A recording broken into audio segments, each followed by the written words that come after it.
Nigerians paid a whopping 2.3 trillion naira to kidnappers over a 12-month period in 2024. Now, this is according to the latest Crime Experience and Security Perception Survey report released by the National Bureau of Statistics on Tuesday. This figure, according to Business Day, is bigger than the budget set aside for the defense of the nation's territory in 2024. Breaking it down, ransom paid by Nigerians to secure the freedom of their loved ones in 2024 surpasses the 1.647 trillion budgeted by the nation in 2024 for its defense headquarters, Navy, Army, Air Force, Defense Intelligence, Defense Industries Corporation, Military Pension Board, Air Force Institute of Technology Kaduna, and Defense College. Now, to interrogate the reasons behind the uptake in resorts to self-help and how the citizens' confidence in the nation's security architecture can be restored, we're now being joined by former Nigerian Army spokesman, Brigadier General Sani Usman, retired. Welcome to the show here on Newsday. It's good to have you. Good afternoon. All right, then. Thank you so much for being here. We're looking at this NBS report with revealing that Nigerians have spent 2.23 trillion, quite an alarming number, especially in comparison to, like you heard me read earlier, the budget for defense in its entirety. What does this say about the current state of insecurity in the country? And what factors would you say is contributing to this booming economy of kidnapping as why it has become such a lucrative venture for these kidnappers? Well, the starting point is that the information revealed by the National Bureau for Statistics yesterday, Tuesday, sent a kind of sense of a disturbing signal, so to speak, in respect of the security of this country. Although it's subject to various interpretations, even though it was an estimate, it is not empirically, tested, so to speak, given the methodology employed. But that notwithstanding, I think it is a commendable move in the sense that at least we have kind of sense of reference or something we can refer to when we are talking about data, when we are talking about security in this country. But most importantly, again, is the fact that it's more or less like a clarion call that really there is so much that needs to be done in terms of security or to make Nigeria more secure, as it were, given the alarming details and statistics, especially as regards to ransom paid and all the rest. And basically, if we are coming to the reason why is this so, it's time without number, we have said it in various fora that normally there is always a war economy. War economy is a kind of economic system that revolves in, around complex situation. There are people that always benefit from any complex situation, especially the one in Nigeria. Take, for instance, is it issue of insurgency, is it banditry or kidnapping? There are people in the value chain, so that sustains it. And the other one is the issue of any time you see these non-state actors, they are only filling, a vacuum that is so left. So and it has to do with issue of governance and what have you.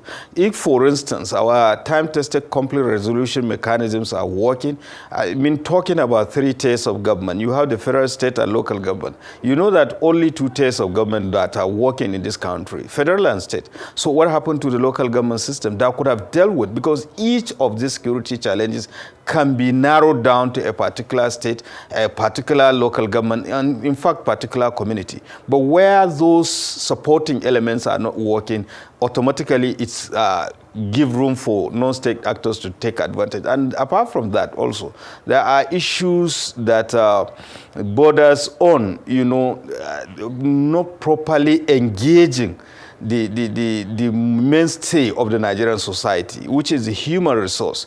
And if you look at it critically, the total population of youth in this country is between 67 to 70%. So to what extent have we engaged the youth? Because bulk of these criminal activities are being perpetuated by the youth. So how did you engage them? Because they said an idle mind is a devil workshop. Somebody that is meaningfully engaged, before you even entice him or her into criminal activities, they will have a rethink. So it's a combination of so many factors. Of course, globalization, the loss of value system within among the Nigerian society, because all the institutional frameworks, they are supposed to build on what the family has already established, right from kindergarten, primary, secondary, and tertiary institution. But of course, you have the issue of total social breakdown that that no matter how hard you try in the educational system, it will be very difficult for you to educate or mold them in a way that they will be better and good citizens, because there are other alternatives that are so enticing, especially with the issue of issue of the criminal justice system that is seems to be working at snail pace and all the rest of it. And so it's a combination of so many factors. I think the most important thing now that the NBS has drawn our attention to this grim picture of what is happening in this country, I think the next question is what is supposed to be done to mitigate this, and quite a number of issues. First and foremost, why is it that an average person, if he is a victim of crime, he feels that he would rather resort to self-help rather than going to the security agencies? So first and foremost, I think we have to think of the numbers. We have to think of, the 21st century policing system. I always say it.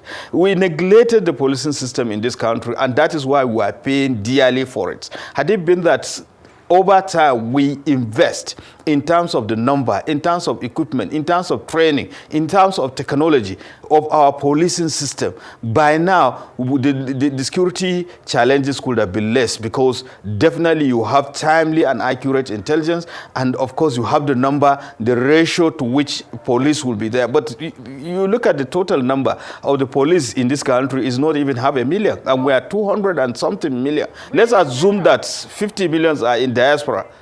Allow me to interrupt, since you're bringing up the topic right now of state police, which has been bandied for the last couple of months as a possible cure or a way to mitigate some of these non-state actors that are thriving. What do you make of state police? Since you've just highlighted very much so the deficit within the police force that we have now, lack of equipment, technology, et cetera, do you think that these things will be addressed if state police are mandated and created? Even if you create state police, I think the issue now is what type of police, state policing system you are looking for. I just came back from an international, conference, and this issue has come up, in Qatar, and there were divergences in terms of, the policing system or the state police, as it were. And I could remember way back 5 years ago or so, we even interrogated the internal security framework of this country, particularly with emphasis on the policing system, community policing, policy options, and implementation strategies. We made far-reaching, recommendations that had it been that they were followed to the letter, by now we wouldn't have been talking about that. Take, for instance, and you see, it is not as if there are absence of framework, but I think it's the issue of implementations. Take, for instance, if you look at it, there's impediment in terms of policing system. You have the police council, you have the police service commission, you have the police headquarters, as it were,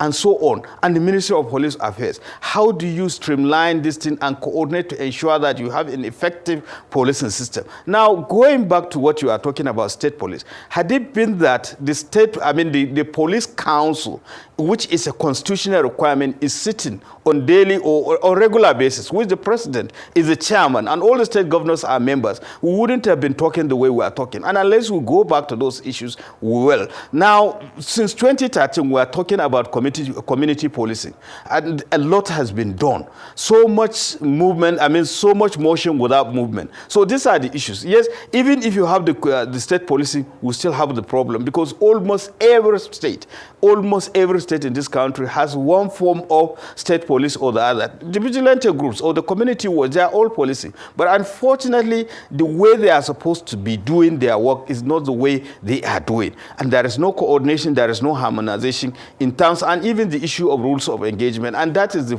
fear of state policing, state police as it were. And unless those issues are tied up, we won't. And of course, it is telling the government that, look, people need a more proactive policing system in this country. And it's possible. It's possible. Maybe decentralization will be. But how do you decentralize? This is the question. So it is not just the issue of policing. Because some of this, even the community policing or the various security structures we have in the state, we have problem of coordination, we have even problem of being paid, we have problem of equipping them. So what more of policing? We are not even going into the political aspect of it, using it for self-aggrandizement, against the opposition or perceived enemies, even at this point in time. And I think the earlier we sit down and critically examine these things, it's possible, because there are states or countries that are, bigger than Nigeria, and of course they operate, federal or multi-layered policing system. So it's a good thing. It's a good thing, but the most important thing is the how do you go about doing it? What are the mechanisms in terms of coordination and in terms of, equipping sustenance of that policing system by the state, where you find it very difficult to pay minimum wage of 70,000 naira now, or thereabout. How much will you pay? Or will you sustain a state police? This is the question. So invariably, I think we need to really sit down. It is not just a question of having state police, but what type of state police and what happened to the various structures that we have. How do you integrate them, and what happened to the relationship between the state and the federal police, as the case may be. But come to think of it, there are so many countries like Italy and the rest of them, they have about 5 layers of policing system, and it works perfectly well. So I think we should look at the context of Nigeria to think of what is the best for us. And so far, I think the best thing is to go back to the issue of community policing as to where, and see how best we can make use of it, harmonize it with the federal, structures that we have, so that we can mitigate the security challenges.